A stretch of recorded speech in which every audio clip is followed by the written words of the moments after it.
22절에서 25절 말씀을 제가 봉독하겠습니다. 마태복음 1장 22절에서 25절입니다.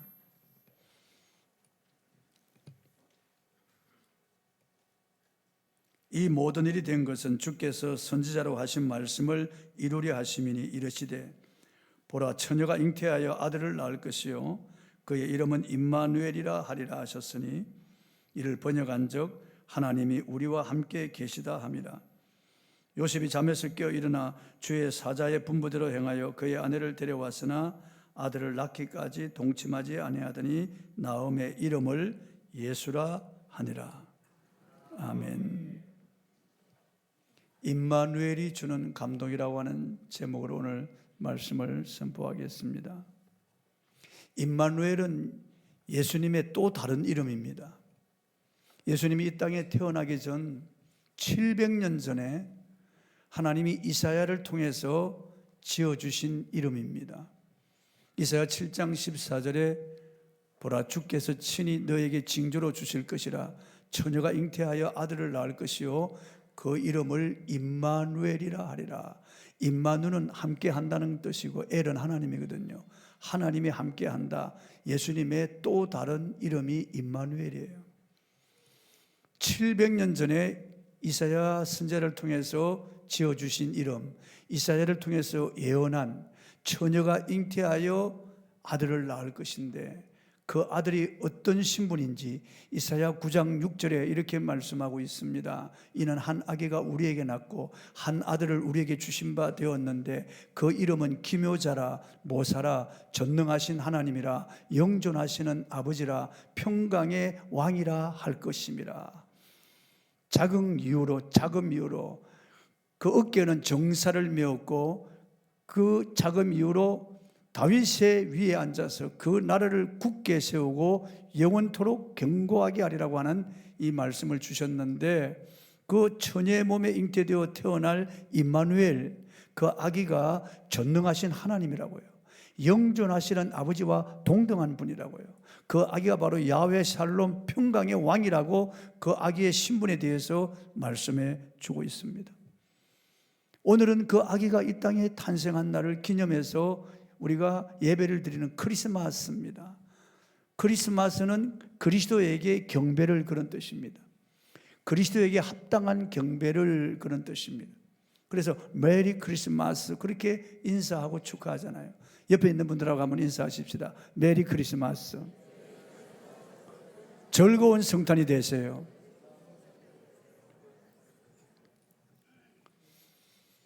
이 성탄은 갑작스럽게 급조된 그런 사건이 아닙니다. 우연히 태어난 것이 아니에요. 하나님께서 창세전에 이미 계획하시고 그리고 그 계획하신 것을 선지자들을 통해서 예언하시고 그 예언하신 것을 이루시려고 때가 되매 하나님이 사람의 몸을 입고 이 땅에 오신 거예요. 아버지와 동등하신 하나님의 본체 성자 하나님이 사람이 되어서 이 땅에 오신 겁니다. 베들레헴 마국간에 핏덩어리 아기로 태어나서 끝을끝이라는 강보에 쌓인 채로 말이 먹는 말 먹이통 구유에 뉘어졌습니다. 세상에 하나님이 사람이 되어 이 땅에 오셨다니 이게 너무나 놀라운 그런 사건 아닙니까? 저는 어느 이 물고기를 기르는 그 수족관 주인이 쓴 글을 읽어보았습니다. 물을 갈아주기 위해서 기존에 물을 따르고 물을 부으면 물고기들이 놀라서 한 곳으로 확 도망을 간다는 겁니다. 또 소독해 주기 위해서 뚜껑을 열면 물고기들이 막 놀라서 한 곳으로 도망가고 먹이를 주려고 뚜껑을 열어도 물고기들이 막 도망을 다니고 물고기들이 두려워서 이리저리 피하면서 어쩔 줄 모른다는 겁니다. 그래서 수족관 주인은 아니야 너희들을 좀 건강하게 살리려고 하는 거야. 먹이를 주려고 하는 거야. 너무 놀라지 마라. 너희들이 그러니까 내가 너무 안타까워. 그러나 그 수족관 주인의 그 마음을 물고기가 알 리가 없는 겁니다. 수족관 주인의 그 마음을 알리려면은, 수족관 주인이 하는 행동을 물고기가 알게 하려면은 수족관 주인이 물고기가 되어서 물고기의 언어로 그들에게 전달하는 길밖에 없는 겁니다. 그러나 어떻게 사람이 물고기가 될 수 있겠습니까? 너무나 안타까운 겁니다. 서로 간의 커뮤니케이션이 이루어지지 않으니까 물고기가 그렇게 두려워하는 거예요. 사람들이 하나님을 두려워하죠. 알지도 못하는 신을 두려워하는 겁니다. 인간은 그 마음속에 죄의 심령이 있기 때문에 두려워하는 겁니다. 사람이 물고기가 되는 것보다 하나님이 사람이 되는 것이 더 놀라운 사건이에요, 여러분. 더 있을 수가 없는 일이에요, 여러분.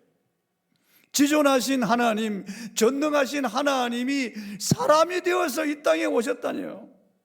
하나님은 사람이 되어 오기로 작정하셨을 때 그때 벌써 전능하신 그의 모든 능력과 지위와 영광을 포기하기로 작정하셨어요. 그렇다면 하나님이 왜 자신을 비하시켜서 사람이 되어 이 땅에 오셨을까요? 첫째, 우리 죄인들과 함께 해 주시기 위해서입니다. 다른 종교의 신들은 인간과는 차원이 다른 먼 곳에 있다고 생각했습니다. 그래서 그 초원적인 신의 경지에 들어가기 위해서, 신과 접신하기 위해서 푸닥거리를 한다든지, 아니면 제물을 바친다든지, 아니면 그 신에게로 가까이 가기 위해서 온갖 공을 들이는 겁니다. 그러나 우리 기독교의 하나님은 우리가 그 하나님을 찾아서 구만리 장천을 헤맬 필요가 없어요. 우리가 하나님을 찾아서 돌을 닦을 필요가 없습니다. 하나님을 찾아서 우리가 어떤 경전을 다 외우고 선한 일을 해야 할 그런 필요가 없어요. 하나님이 죄인 가운데로 찾아오신 거예요. 하나님이 먼저 우리를 찾아오신 거예요. 노아를 찾아오셨고, 아브라함을 찾아주셨고, 이삭과 야곱을 먼저 찾아주신 겁니다.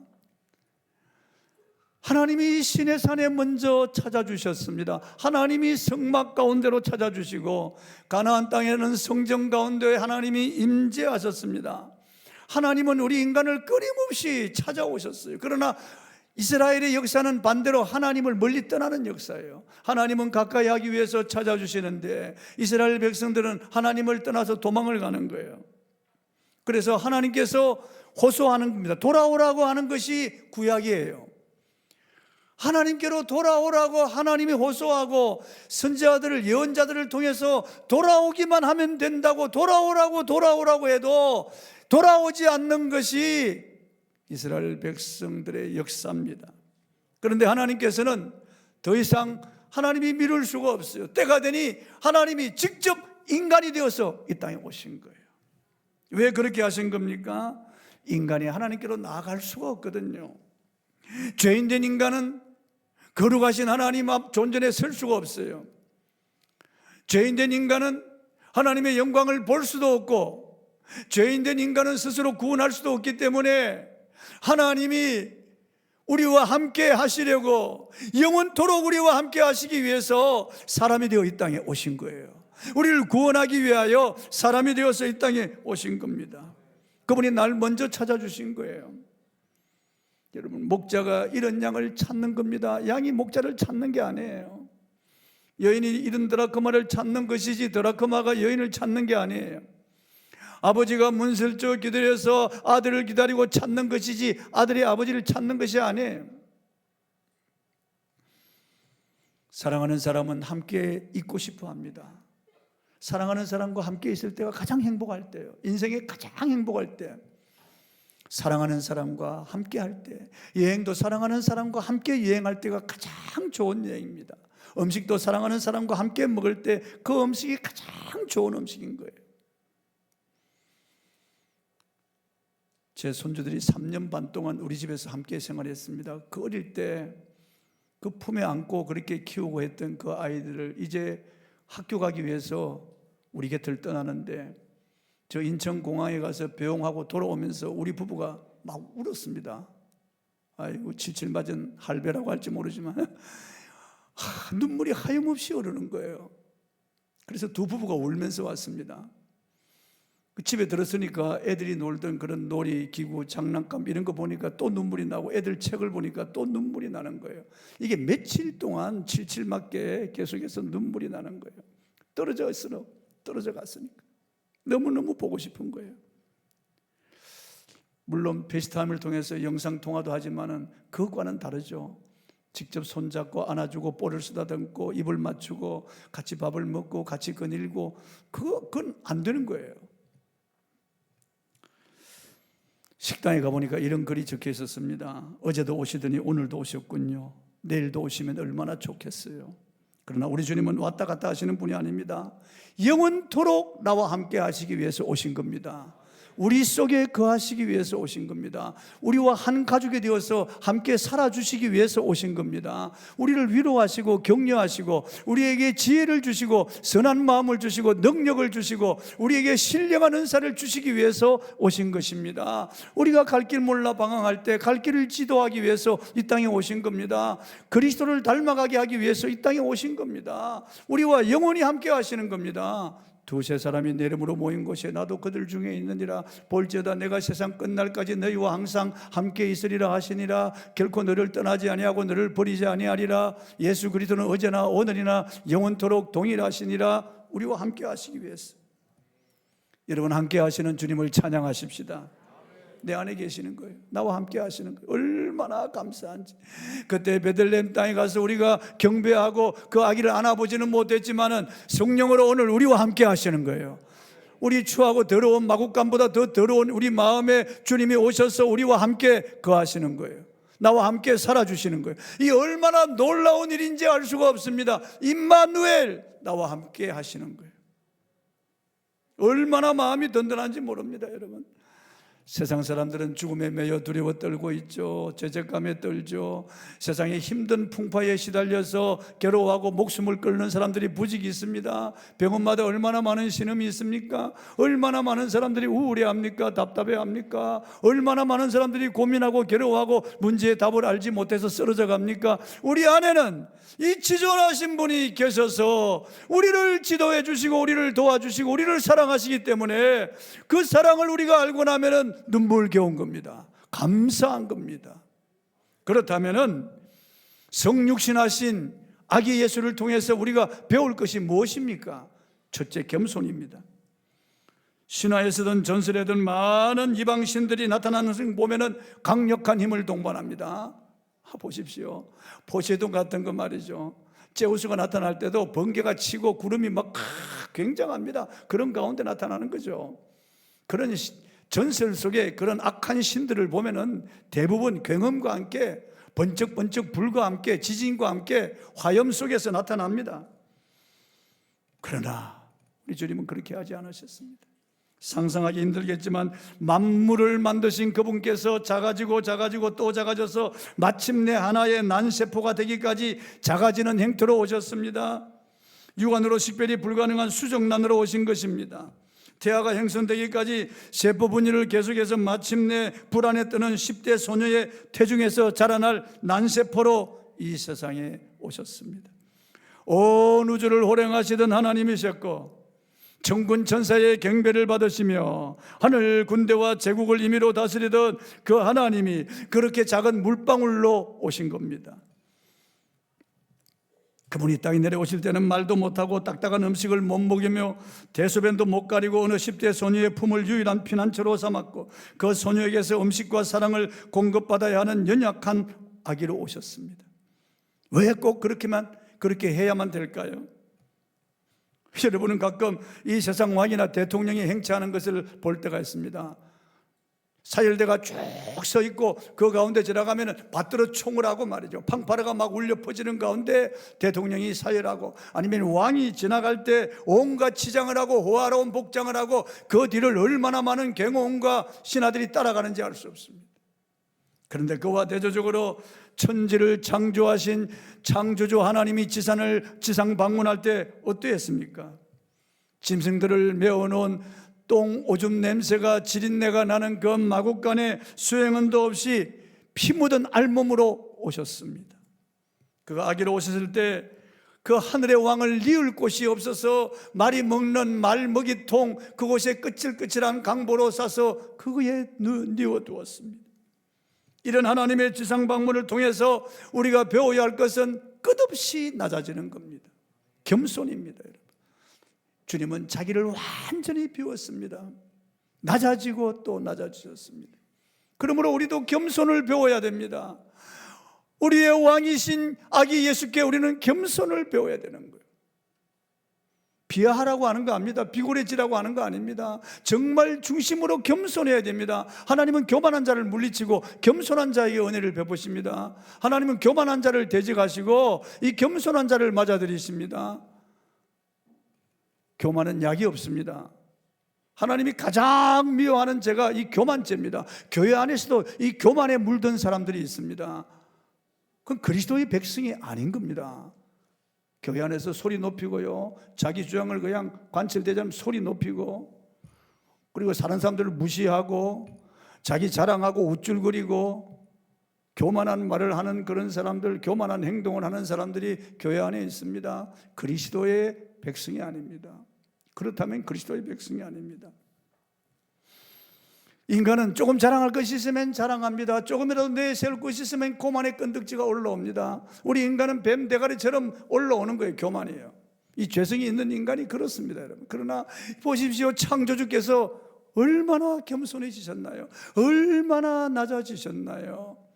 마국간의 어린 피 묻은 아기로 이 땅에 오셔서 나사렛 천민들이 사는 동네에서 자라나셨습니다. 목수일을 하셨습니다. 그리고 그는 나중에 십자가에 못 박혀 죽기까지 복종하셨습니다. 무덤에까지 내려갔습니다. 더 이상 내려갈 데가 없는 죽음과 무덤까지 내려가셨습니다. 그러므로 우리는 절대로 교만해서 안 됩니다. 겸손해야 됩니다. 김정은의 고모부인 북한의 실세였던 장석택 국방위 부위원장이 몰락한 것은 자신을 높이는 말 한마디 때문이라고 전해지고 있습니다. 장성택의 최측근 장수길과 이용화가 평양시 보통강 구역에 김정일 위원장이 사용하던 별장에 술자리를 마련했고, 핵심 측근 25명과 함께 술을 마시던 중 한 참석자가 장성택 부위원장의 만수무강을 위해라고 건배사를 했고, 이어 또 다른 참석자가 장성택 동지 만세라고 외쳤습니다. 이러한 사실이 그 즉시 호위사령부에 전달됐고, 윤정진 사령관이 다시 김은홍 국가안전보위부장에게 보고했고, 다시 김정은이에게 보고가 되어서 다음날 호위사령부에서 장수길과 류룡화를 전격적으로 구속하여 불과 10여일 만에 군사재판에 회부하여 총살해버렸고, 장성택은 고사부총으로 쏘아서 죽였습니다. 교만한 말을 하지 않았더라면 좀 더 장수했을 건데요. 북한 사회가 이렇게 악한 사회입니다, 여러분. 김정은이는 100배나 더 교만하죠. 여러분, 뭔가 됐다고 스스로 생각하면 안 됩니다. 그럴 때마다 말먹이통에 누워있는 피 묻은 어린 아기 예수님을 생각해야 됩니다. 주님 본받아 겸손한 저와 여러분이 되어야 되겠습니다. 둘째로 우리가 아기 예수께 배울 수 있는 것은 친근함입니다. 다른 말로 하면 하나님께서 누구나 다가올 수 있는 친근한 모습으로 이 땅에 오셨다는 겁니다.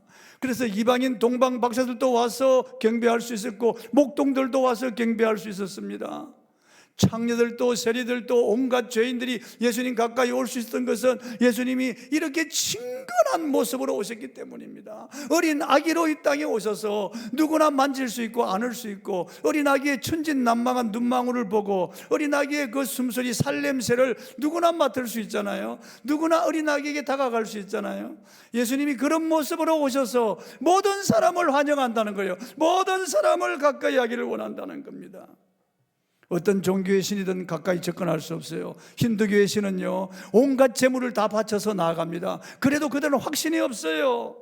이슬람 교도들은 머리가 땅에 닿도록 수없이 절을 하면서 꾸란을 외웁니다. 그래도 그들은 확신이 없어요. 불교도들은 1000배, 10,000배 절을 해도 확신이 없어요. 만남이 없어요. 친근이 없습니다. 무당 조무래기들도 그 귀신에게 나가기 위해서 부닥거리를 하고 칼춤을 추면서 접근합니다. 그래도 허락이 안 됩니다. 저는 어릴 때 무당푸닥거리 하는 걸 많이 보았습니다. 바로 우리 집 위가 당산이었어요. 캥캥 콩덕콩 콩콩콩 이러면은 무당들이 대나무를 잡고 막 그냥 푸른 이상한 옷을 입고 막 흔듭니다. 그러면 퓨 하고 한숨을 쉬면서 왔다 왔다 왔다 하는데 저는 그걸 가만히 보았습니다. 얼마나 사람들이 두려워하는지 모릅니다. 이 무당푸닥거리 하는데 두려워서 사람들이 그 다 질려요. 막 이렇게 빌고 어쩔 줄 모르는 겁니다. 그러다가 칼을 가지고 막 땅에 던집니다. 그리고 하나 가지고 와서 막 끄면서 뭐라고 외치고 피를 뿌릴 때 사람들이 얼마나 두려워하는지 모릅니다. 그렇게 그런 귀신 조물에게 나아가는 것도 두려움입니다. 여러분, 두려움입니다. 그런데 우리 주님은 어린 아기로 이 땅에 오신 겁니다. 누구나 가까이 할 수 있도록, 아무리 흉악한 죄인이라도 가까이 할 수 있도록 친근한 아기의 모습으로 가까이 하신 겁니다. 여러분, 구약 유대인들의 그 야훼 하나님 말이죠. 시내산에 강림할 때 가까이 접근하면 불에 타서 죽습니다. 죽는 겁니다. 그 하나님의 존전에 나아갈 수가 없습니다.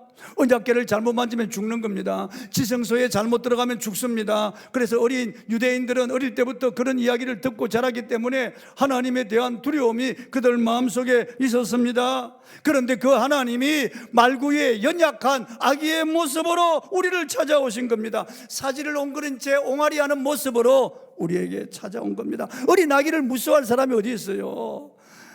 어린 아기를 두려워할 사람이 어디 있습니까? 그 어린 아기의 모습으로 이 땅에 오셔서 주님께서 우리와 관계를 맺기를 원하시는 거예요. 친근한 관계를 맺기를 원하시는 겁니다. 수고하고 무거운 짐진 자들아 다 내게로 오라. 내가 너희를 쉬게 하리라. 나는 마음이 온유하고 겸손하니 내게로 와서 내 멍에를 먹어 내게 배우라. 내 멍에는 쉽고 내 짐은 가벼움이라. 주님 그렇게 말씀하시는 거예요. 나는 너희를 제자라고 하지 아니하고 친구라고 하리라. 친구라고 하는 겁니다. 그래서 우리가 예수를 나의 친구라고 부르는 겁니다. 필립 얀시라고 하는 기독교 유명한 저술가가 성탄에 대하여 쓴 글이 있습니다. 제가 읽어드리겠습니다. 창조자가 지구상의 피조물 가운데 한 부분이 되신다는 이 사실이 어떻게 이해될 수 있겠습니까? 어디에도 견질 수 없고 전에 생소하며 유일무이한 사건이었습니다. 춥고 어두운 어느 날 밤 베들레헴 굴곡진 언덕 위에서 영계와 물질계가 극적으로 교차되었습니다. 처음도 없고 나중도 없으신 하나님께서 시간과 공간 안으로 들어오신 것입니다. 우주를 가득 채우고 계신 하나님께서 시골뜨기 아기가 되셨습니다. 다른 평범한 아이들과 똑같이 걷는 법과 말하기와 혼자 옷 입는 법을 배우셨습니다. 이것은 하나님이 사람의 몸을 입음으로 의도적으로 완전하지 못한 결함 속으로, 약점 속으로 들어오신 것을 의미합니다. 그의 전지하심은 당시 통용어였던 아람어 발음 하나하나를 배워야 하는 한정된 두뇌로 바뀌었고, 온 우주에 충만하신 그의 편지하심은 두 발로 걷고 때로는 나귀를 타야 하는 모습으로 바뀌었습니다. 그의 전능하심은 나무를 캘 정도의 힘은 있었지만 자기를 방어할 수 없는 나약한 상태로 변하셨습니다. 한눈에 온 우주의 별들을 바라보시던 그분이 나사렛의 좁은 오솔길과 유대 광야의 바위들과 예루살렘의 복잡한 거리를 쳐다보셨습니다. 물질을 만드신 그 하나님이 물질의 형태를 취하셨습니다. 화가가 자신이 그린 그림의 한 점이 되듯 극작가가 자신이 쓴 연극 때문에 한 등장인물이 되듯이 말입니다. 필립 얀시의 그 글이 어느 정도 성육신에 대해서 우리가 감동받도록 하는 그런 글입니다.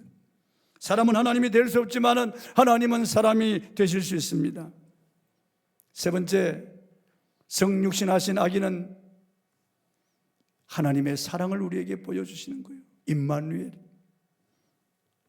우리와 거리를 좁혀서 우리와 하나 되기를 원하시고 우리를 찾아오신 그 놀라운 하나님의 사랑, 하나님이 세상을 이처럼 사랑하사 독생자를 주셨으니 이는 그를 믿는 자마다 멸망하지 않고 영생을 얻게 하려 하심이라. 우리가 하나님을 사랑한 것이 아니요 하나님이 우리를 먼저 사랑하사 우리 죄를 위하여 그 아들을 화목제물로 내어주셨습니다. 우리가 아직 죄언되었을 때 그리스도께서 우리를 위하여 죽으심으로 하나님께서 우리에 대한 자기의 사랑을 확증하셨느니라. 얼마나 우리를 사랑하셨으면 아기가 되어서 이 땅에 오셨을까요? 얼마나 우리를 사랑하셨으면 수천 년을 기다려서 때가 되어 이 땅에 오셨을까요? 얼마나 우리를 사랑하셨으면 그렇게 눈물을 많이 흘리셨을까요? 피를 흘리셨을까요? 그렇게 우리를 사랑하셔서 이 천한 죄인, 이 추하고 더러운 죄인을 너무너무 사랑하셔서 견딜 수 없어 이 땅에 오셔서 그렇게 우신 거예요. 그렇게 우리를 천근히 여기시고 우리를 긍휼히 여기신 거예요. 우리를 품에 안으신 거예요. 우리를 십자가에 끌어안고 주님이 대신 죽으시고 우리를 살리신 거예요. 여러분, 이 성탄절에 우리가 해야 될 일이 있습니다. 감사하시기 바랍니다. 기뻐하시기 바랍니다. 정말 우리도 아기 예수께 진심으로 경배해 드려야 되겠습니다. 주님이 오지 아니었다면 저와 여러분 아무런 소망이 없는 겁니다. 심판과 지옥의 멸망을 향하여 가고 있는 겁니다. 성탄은 하나님이 우리와 가까이 하시기 위해서 찾아오신 사건이에요. 성탄은 성육신하신 임마누엘이 우리에게 주시는 영적 교훈이 있는데 겸손입니다. 낮아지라는 겁니다. 낮아지라는 겁니다. 그 다음에 친근함입니다. 그리고 사랑입니다. 여러분, 이 성탄에 우리 주님께서 성육신하신 이 놀라운 사건, 이 임마누엘 주님께서 우리에게 주시는 이 말씀을 받고 주님처럼 우리가 서로 가까이하고 친근하고 사랑하는, 그리고 겸손한 사람이 되기를 주의 이름으로 축원합니다. 찬송하겠습니다. 122장